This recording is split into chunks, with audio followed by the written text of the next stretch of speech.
Voici les quelques secondes avant que Charlie Kirk ne se fasse assassiner.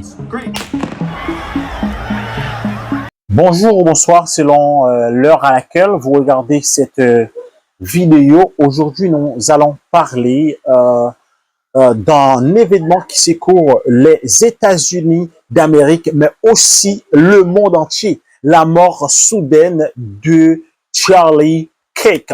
À seulement 31 ans, ce jeune militant conservateur, fondateur de Turning Point USA, a été abattu lors d'un discours à l'université d'Utah-Valley. Sa disparition brutale ne laisse personne indifférent, tant son influence sur la jeunesse et la politique américaine était grande, mais aussi controversée.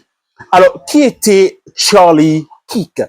Charlie Kirk, de son vrai nom, c'est Charles James Kirk, est né en 1993 dans l'Illinois. Dès son jeune âge, il s'est intéressé à la politique américaine. Alors que beaucoup de jeunes de son âge cherchaient encore leur voie, lui, il avait déjà une mission: défendre les valeurs conservatrices et s'opposer à l'idéologie progressiste qu'il voyait grandir sur les campus américains.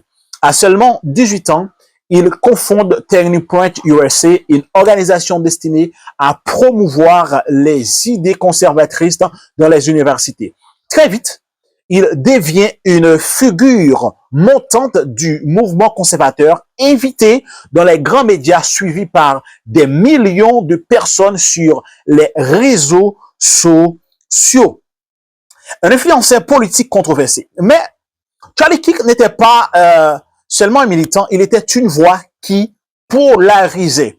Pour certains, il représentait la jeunesse conservatrice, l'espoir d'un réveil patriotique et religieux aux États-Unis.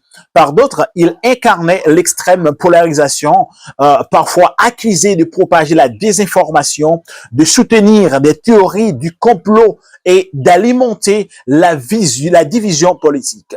Il était un fervent soutien de Donald Trump. Il parlait ouvertement de ce qu'il appelait le nationalisme chrétien.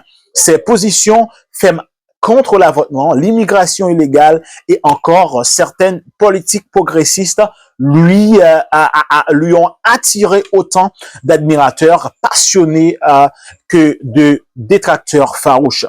Maintenant, voici le drame. Le mardi 10 septembre 2025, lors d'un événement à l'université d'Utah-Valley, Charlie Kirk prend la parole devant un public venu nombreux. Mais ce qui devait être une soirée de mobilisation politique s'est transformé en tragédie. En plein discours, des coups de feu éclatent. Charlie Kirk est touché mortellement. À 31 ans, sa voix s'est éteinte brutalement. L'Amérique s'est retrouvée choquée, absourdie. Maintenant, les réactions font rage. Très vite, les réactions ont afflué. Ses partisans parlent d'un martyr, victime de violences politiques qui ne cessent de s'intensifier aux États-Unis. Ses adversaires, tout en condamnant l'attentat, rappellent l'héritage controversé qu'il laisse derrière lui. Des responsables politiques de tous bords ont réagi, certains appelant à l'unité nationale, d'autres dénonçant le climat de haine qui envenime la société américaine, parce que c'est pas pour la première fois, il y a ces genres de choses-là ont arrivé dans la société américaine. Comme je le dis, la mort de Charlie Kirk ouvre une nouvelle page dans le débat américain. Son héritage est double. De côté, un militant infatigable qui a su mobiliser une génération entière autour d'une idée conservatrice. De l'autre, une figure critiquée pour avoir renforcé la fracture politique et culturelle aux États-Unis. Qu'on l'admire ou qu'on le critique, une chose est certaine. Charlie Kirk a marqué son époque.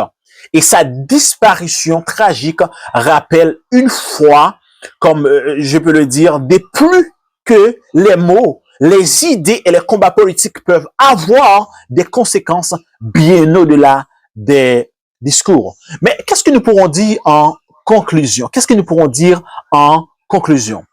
Mesdames, Messieurs, la mort de Charlie Kirk n'est pas seulement la fin d'une vie. C'est le symbole d'un pays profondément divisé où les convictions politiques s'éheitent parfois avec une telle intensité qu'elles mènent à la violence, alors que les États-Unis pleurent, s'indignent ou débattent, une question demeure. Quelle direction prendra désormais cette jeunesse qu'il avait réussi à mobiliser? Merci d'avoir suivi cette vidéo. N'hésitez pas à partager vos réflexions dans les commentaires, à vous abonner si vous souhaitez d'autres analyses et surtout restez vigilants face au monde de ce qui nous entoure. N'oubliez pas de vous abonner, de liker la vidéo et de partager à tout le monde pour que tout le monde puisse voir cette vidéo. Merci de l'avoir suivi.